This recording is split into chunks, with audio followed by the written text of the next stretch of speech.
kú dédé àkókò yìí o. Ìròyìn yàjóyàjó ni mo mú wá sí etí gbọ̀nyìn láti iléeṣẹ́ Jígí Alára ìkànnì 24 tó kalẹ̀ sí ìlú Ìbàdàn ní ìpínlẹ̀ Ọ̀yọ́. Orúkọ tèmi ni Abbas Afọláṣadé láti iléeṣẹ́ Jígí Alára.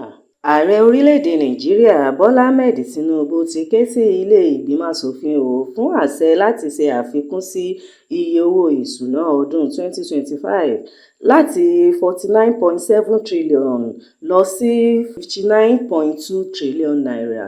Èyí ló wà nínú lẹ́tà kan tí ààrẹ kọ sí ilé ìgbìmọ̀ aṣòfin àgbà tí ààrẹ Sẹ́nitọ̀ Godwin Akpabio sì kà fún gbogbo ọmọ ilé ìgbìmọ̀ aṣòfin lọ́jọ́bọ̀ ọjọ́ 5 oṣù kejì ọdún 2025.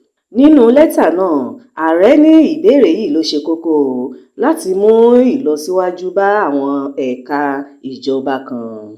Ààrẹ ní ẹ̀ka ìjọba tó ń pawó wọlé FIES nílò 1.4 trillion sí 1.2 trillion fún ilé-iṣẹ́ aṣọ́bodè àti 1.8 trillion fún àwọn ẹ̀ka ìjọba yòókù.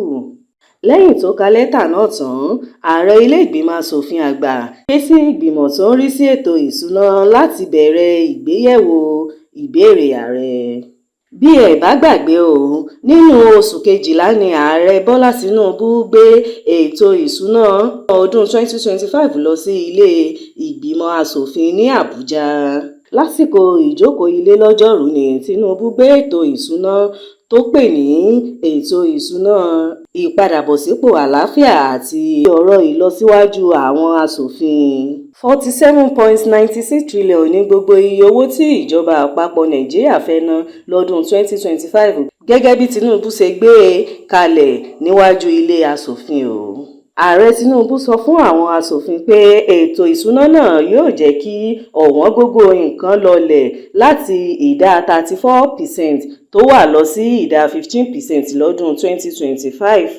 Bákan náà ni Tinubu tún sọ pé owó dọ́là sí náírà yóò tún wálẹ̀ sí láti 1,700 tó wà báyìí lọ sí 1,500 naira. Ààrẹ Nàìjíríà fi kún ọ̀rọ̀ rẹ̀ pé àgbá epo rọ̀bì tí Nàìjíríà ń pèsè lójoojúmọ́ fún títà yóò dín 2.6 million lọ́dún 2025. 34.82 trillion ní owó tí Tinubu sọ pé ìjọba ń retí láti pa wọlé lọ́dún 2025.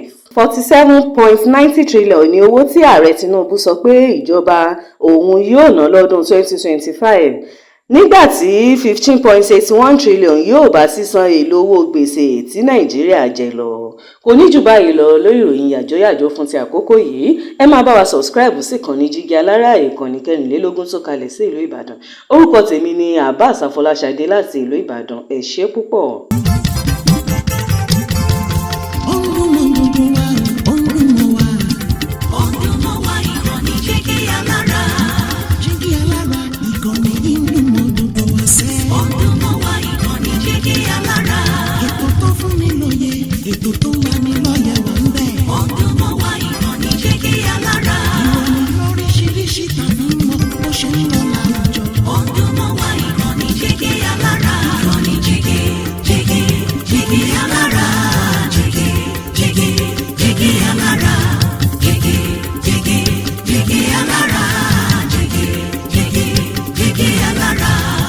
Ìkànnì Jígí Alára 24 bàbá gbogbo.